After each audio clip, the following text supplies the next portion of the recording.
presented by Mathli Express Music।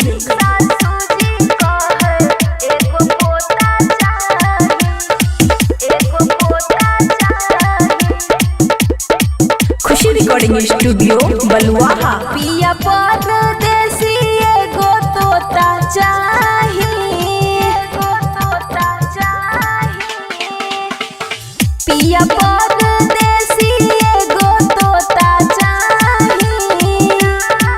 सासू जी कहे एगो पोता चाहिए, यो बलबू सासू जी कहे एगो पोता चाहिए।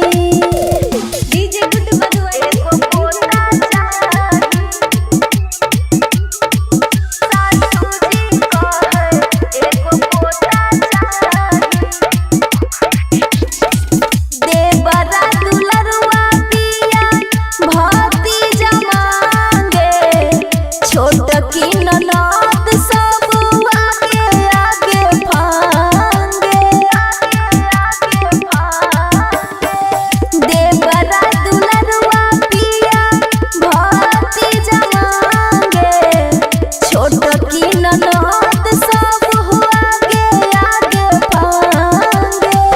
अंगना में कहीं गो बेटा चाहिए, पिया परदेसी एगो तोता चाहिए।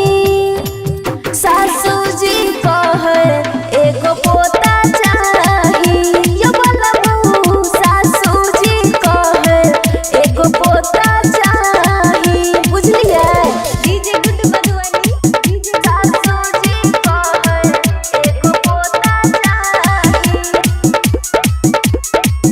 एगो पोता चाहिए।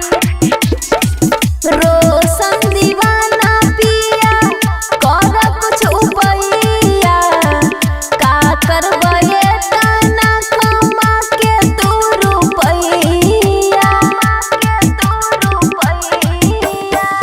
चंदन चांद पिया कर कुछ उपैया, का करबे तना कमा के तू रुपैया।